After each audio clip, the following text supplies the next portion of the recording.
Vamos falar de familias e vamos falar de mulleres, porque pasado mañá celebrase o Día Internacional da Muller Traballadora e hoxe o Consello de Ministros fai balance da Lei de Igualdade, que cumpre 2 anos, e para iso visitamos a primeira empresa galega en asinar o Plan de Igualdade. Despois de que pasasen 2 anos da aprobación da Lei de Igualdade, hoxe estivemos coa primeira empresa galega que asinou o Plan de Igualdade a comezos deste ano. Un documento que ten como obxectivo fomentar a contratación femenina, en especial naquelas categorías e postos nos que as mulleres case non teñen presenza. Tenemos una plantilla del 34% de mujeres y somos una empresa del sector logístico y pocas empresas del sector logístico hay en todo el país que tengan una proporción de mujeres tan elevada. Nosotros tenemos mujeres conductoras, tenemos mujeres mozos de almacén, tenemos mujeres administrativos, tenemos mujeres jefes, tenemos mujeres directivas. Servicio Móvil é unha empresa logística dedicada ao almacenamento e xestión de historiais clínicos.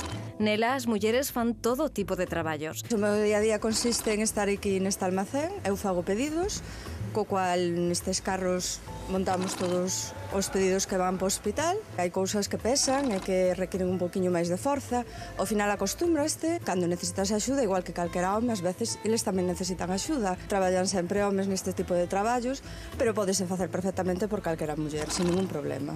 Todos os rapaces están encantados e elas desempeñan a súa labor pois moi eficazmente, incluso aquí no almacén, vamos, en tareas de mozo de almacén. Están absolutamente idénticamente capacitadas y nosotros creemos en ello y lo hemos potenciado y lo vamos a seguir potenciando y vamos a seguir incorporando a nuestra empresa.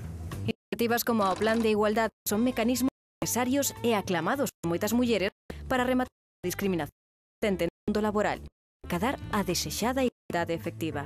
Por sí misma no va a hacer nada si las empresas no hacemos una política real de igualdad efectiva entre hombres y mujeres. Y el plan de igualdad es una herramienta esencial para que las empresas apliquen políticas de igualdad y que den igualdad de oportunidades a hombres y mujeres.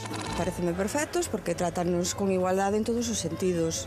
E penso que fai moita falta porque hai traballos nos que realmente as mulleres están moi discriminadas. Cando te encontras no mundo laboral, a veces encontraste con problemas porque hai puestos que están ao mellor máis diseñados para homes e as mulleres somos capaces de desempeñarlos igual.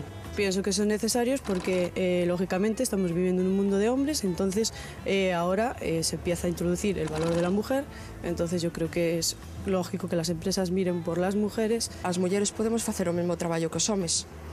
É o mesmo, somos todos iguais. Loitar contra a discriminación salarial, fomentar a conciliación da vida laboral e familiar, empregar unha linguaxe non discriminatoria ou previr contra o acoso sexual son outras das iniciativas incluídas dentro do Plan de Igualdade desta empresa. Un documento que debe ser obrigatorio, segundo a lei, para as empresas de máis de 250 empregados.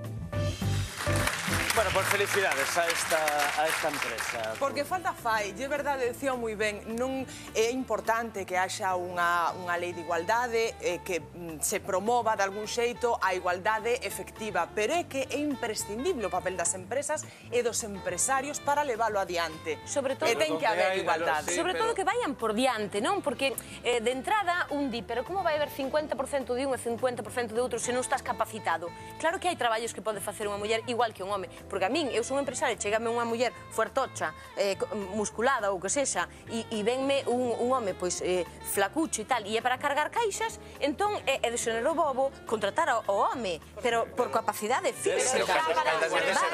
Pero as empresas teñen que ir por diante, as políticas teñen que ir por diante de nós en pensamento para equilibrar estas cousas. E se ás veces hai que facer 50-50 para ir educando, de que temos que estar todos igualmente capacitados en vidas. A ver, ahora que queríamos preguntar unha cousa, isto non é igualdade, isto é discriminación positiva, porque un momento, porque se van mulleres e homes da mesma categoría sempre elixen a muller, é dicir, que non é igualdade, tamén podían elixir homes, é dicir, é discriminación positiva, neste caso para as mulleres, que eu non estou en contra. Pero así como hai neste tipo de traballos, hai noutros como enfermeiras, amas de casa, modelos, que por facer o mismo traballo, igual que collen antes unha muller, por favor, amas de casa, non equivocaches. Bueno, claro, quero dicir, sí, pero sí. Do fogar, sí, claro, Asistentas. Ah, vale. No, claro, asistentas. No, amo de casa son asistentas. Quixeran amas de casa cobrar. Non, asistentas de fogar. Exemplos que acabas de dar, ata agora servironnos as mulleres para catalogarnos con un cliché, incluso con un ton erótico, que o machismo aproveitou para metelo a nivel profesional. As mulleres hoxe en día,